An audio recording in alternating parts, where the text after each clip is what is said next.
the samba. So? Hey everybody, I'm back. It's Catherine, and today we have another speed build video. For this speed build, I put on my Facebook that I was taking, not on my Facebook, I put it on the Sims 4 Facebook page, that I was taking commissions, and I had a list of people who asked if I could do some homes for them. I guess commissions is the wrong word. That implies that I'm getting paid for this. I am absolutely not getting paid for this.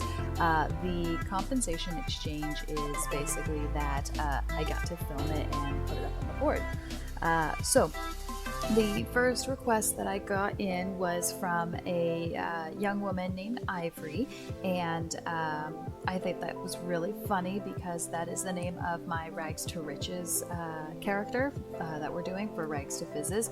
That is available also on my channel, so when you're done watching this, you can go over to do that, and then make sure on your way there that you do the like and the subscribe thing. Anyways, so she had requested a home that was, in her words, more rustic.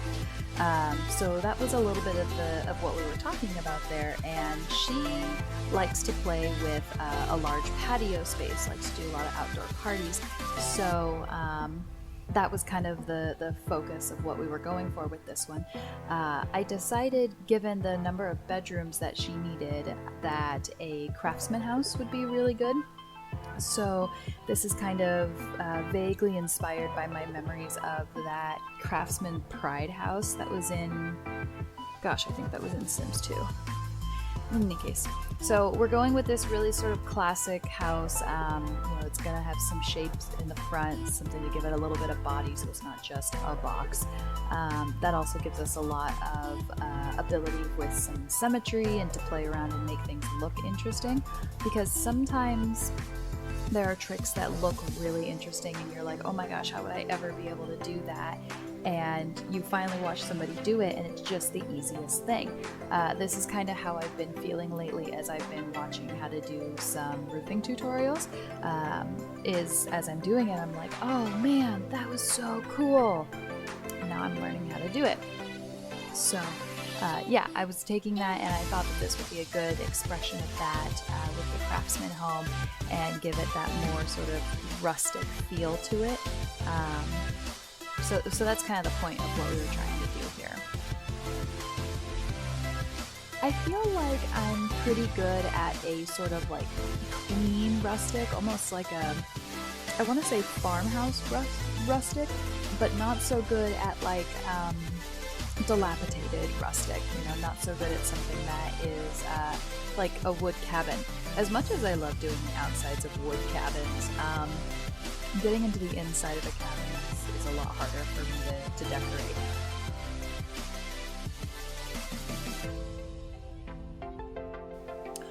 Alright, so we are moving on here to our dining room. I put up that second column to give us a little more symmetry. This peach chandelier I just thought was so gorgeous, and so you're gonna see as we decorate out our dining room, we have really kind of hit the theme of that peach color, even bouncing off of the green rug, and I'm really proud when we get back over to see it. When we moved on to the living room here, I love these cabinets and I think they fit really well for especially a large family who might, keep their DVD collection up there. Do people still have DVD collections, or is that just me?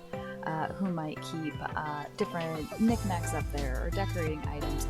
I don't know, it's just storage in a family house, so you really can't ever go wrong there. So for those of you who have watched my other speed builds before, you know how I get about mahogany. It is always just a direct reference back to the Hunger Games for me, because I'm constantly hearing Effie Trinket just yell, "That was mahogany!" as, like Katniss stabs a knife in the table or something. So those of you who have been watching my builds for a while know that I love putting that mahogany chair in. I also adore these little porcelain animals here. There's only 3 of them right now, the rabbit, the pig, and the hen, but I really want there to be more of them.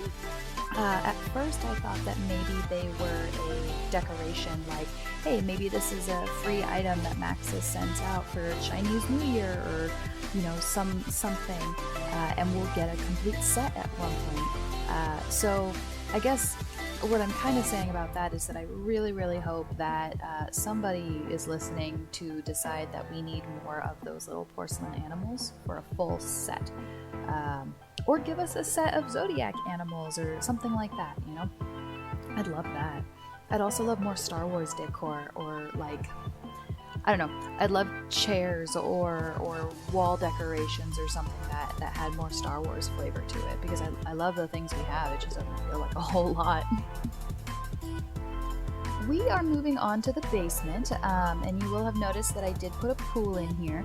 Right about this time, I contacted my client and I was talking about, hey, you know, what do you want the bedrooms to be like? What are the feelings for these characters? What kinds of things would be in their bedroom? And that's when she told me that many of her Sims are mermaids. And so I decided, since they are going to be mermaids, that they needed a space that was heavily aquatic and extremely well decorated.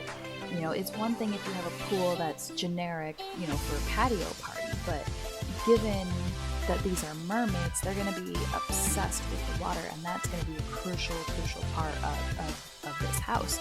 So that's why we added in those windows down there, and got them to where that bedroom can see into that pool. So I'm pretty excited about how that looks.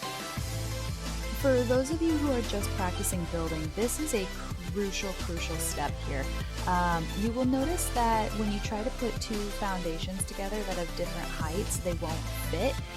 So what you want to do instead is similar to what I've done, where I grabbed one foundation at a lower level and put it one square space apart from a foundation at a higher level. And then from there, we just edited the terrain. And now you can't put the fence directly across, so we grabbed one strip of fence on either side of the landscape and we popped them down. I know we can't really see it very well in this video because we walked away from it, but it is going to be a tutorial that I'm going to do where I talk a little bit about some landscaping designs that I really adore. So stay tuned for that. If you hit the subscribe button and hit the bell for notifications, you'll see when that comes up. I'm going to really get going on tutorials here very, very soon. We are building the rocks to finish out that pool, and I added a little bit of plant life there. If I were to go through and like really just dedicate some time to that debug catalog and spend a good amount of time there, I'm pretty sure we could make that something just stellar. But right now I really love how simple it is while also being a lot more natural. You'll also notice I put this cut down here on the other side of the bedroom, so that way an individual who's in that room can just go straight up and down to the patio. This curtain I really liked too, and that's actually just a size up of a regular curtain. So the other half of it is sunken down lower, and you can see that when you check out this build is the extra tail of the curtain. Finding enough artwork for this house was a little bit tricky for me, largely again because I wasn't familiar with the Sims that are going to live here, and any house is going to need to really be reflective of its residents. So I was kind of going with generic feelings on that, so you can see I'm kind of sticking to a bluish theme here. I'm trying to keep everything largely reflective of the water there. When we go upstairs, I'm still trying to keep it as generic as we can with what I know about these people. So you know, we use kind of this older wallpaper that's more that's more going to be used in a more Craftsman kind of home, more older home. So that's a lot of sort of the motivations that are going into this. Oh, I loved that little cabinet. I have such a hard time generally finding a use for that cabinet because the colors just don't really go with much, but I think they went pretty well with the accent paper here, especially when linked with the mirror. I think that they fit together pretty well. Oh, and that laundry basket. That laundry basket over there is from the Parenthood pack, and so if you don't have that one, it's not going to appear, but it should be well placed enough that you can just put in the normal hamper that's in base game, and you shouldn't have too much trouble with it.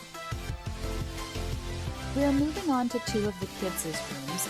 I was not exactly sure what each of the children were going to be like, so I kind of just made it up.